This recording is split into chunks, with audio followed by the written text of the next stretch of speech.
हरिओम प्रिय दर्शकों, यदि आपकी धनु राशि या धनु लग्न है तो इस वीडियो को बहुत ध्यान से देखिएगा, समझिएगा।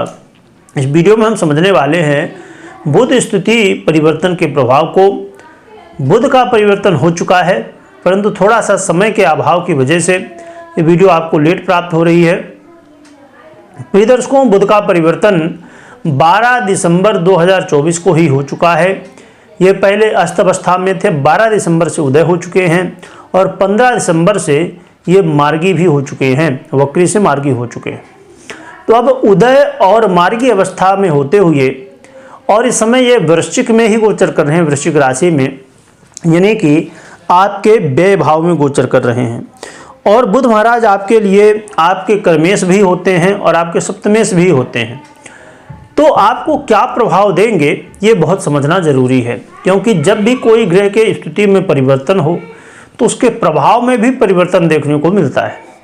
अब बुध धीरे धीरे करके आगे बढ़ रहे हैं और अब ये गोचर 4 जनवरी 2025 तक गोचर करेंगे वृश्चिक में और 4 जनवरी को परिवर्तन करेंगे और धन राशि में प्रवेश कर जाएंगे।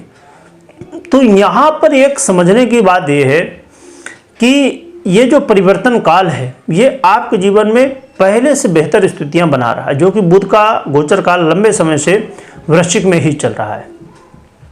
क्या परिवर्तन होगा आइए समझते हैं। प्रिय दर्शकों, यहाँ पर आप यदि व्यापारी वर्ग से हैं तो व्यापारी वर्ग के लिए कहीं ना कहीं अब पहले से बेहतर स्थितियां बनेंगी।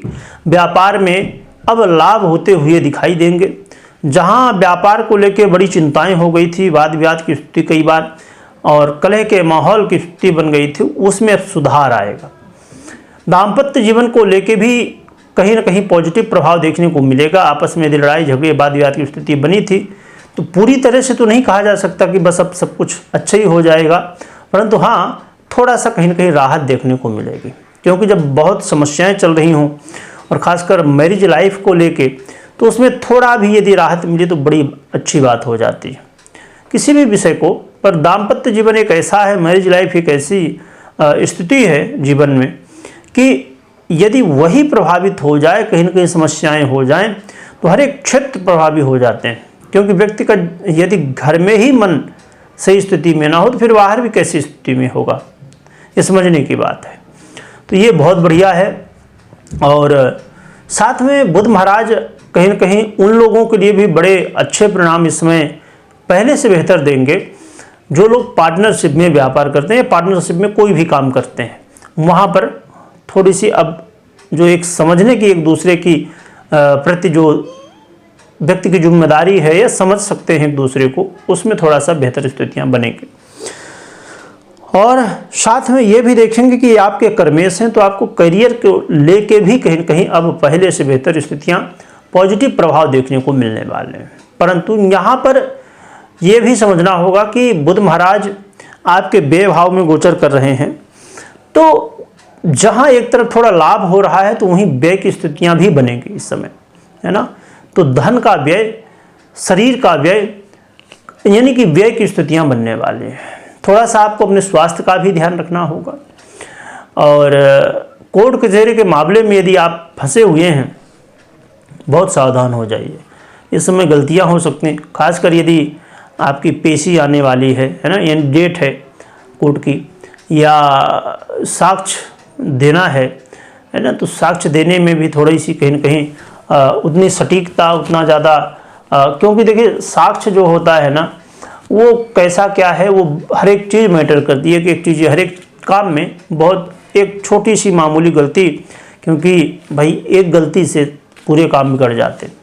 तो साक्ष्य आदि देना और भी ऐसे कोर्ट कचहरी को लेके बहुत सारे मामले। और यहाँ पर यदि विदेश से आप जुड़े हुए हैं तो यहाँ पर भी सावधानी आपको रखनी होगी कि विदेश से जुड़े हुए हैं तो थोड़ा सा समस्याएं देखने को मिल सकती हैं। विदेश यात्रा करना चाहते हैं तो यहाँ समस्याएं देखने को मिल सकती हैं। और नींद से संबंधित समस्याएं होना या मानसिक स्थिति में भी प्रभाव देखने को मिल सकता है। तो देखा जाए तो इन क्षेत्रों से संबंधित आपको प्रभाव में सावधानी, और साथ में एक लाभ की और भी स्थिति यहाँ पर बनने जा रही है, वो भी समझ लीजिएगा कि यदि शत्रु बाधा से आप बहुत ज़्यादा पीड़ित थे या रोग आदि से ये ऋण से पीड़ित थे, तो यहाँ पर थोड़ा सा आपको राहत देखने को मिलेगी। देखा जाए तो कहीं ना कहीं बहुत अच्छी बात है ये बुध का परिवर्तन काल, और भी जो स्थितियाँ हैं वो काफ़ी ज़्यादा अब आपको बेहतर परिणाम दे रही हैं। यहाँ रही बात कि उपाय क्या करना चाहिए जिससे और भी बेहतर हम प्रभाव ले सकें, बेहतर लाभ ले सकें। तो इसके लिए आपको भगवान विष्णु की आराधना करनी चाहिए। भगवान विष्णु को विशेषकर तुलसी बहुत प्रिय होती है, भगवान विष्णु को तुलसी चढ़ाइए तो ये बहुत बढ़िया होगा। और तुलसी अर्चन भी यदि कर सकें तो और भी श्रेष्ठ है, जिससे भगवान की कृपा प्राप्त आपको होने वाली है। अब जैसे कई जगह बड़ी आसानी से जो है तो तुलसी प्राप्त हो जाती है, वैसे तो हर एक सनातनी के घर में तुलसी का वृक्ष होता है, पर कुछ जगह ऐसी स्थितियां होती कि नहीं भी हो पाता। तो यदि तुलसी ज़्यादा से ज़्यादा मिल सके तो आप जैसे विष्णु सहस्त्र नाम हो गया है ना, तो उससे आप कर लें तो और बढ़िया है। लेकिन विष्णु सहस्त्र नाम एक ये होता है जो पाठ करने का एक क्रम होता है, यानी कि श्लोक के रूप में पाठ करने के लिए।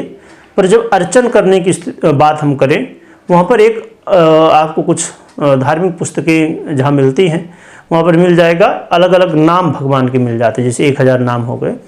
तो उसमें से यदि करें तो थोड़ी सरलता रहती है, क्योंकि जब आप श्लोकबद्ध में करेंगे तो उसमें ये थोड़ी सी हो सकता है कि कुछ नाम इधर उधर हो जाए।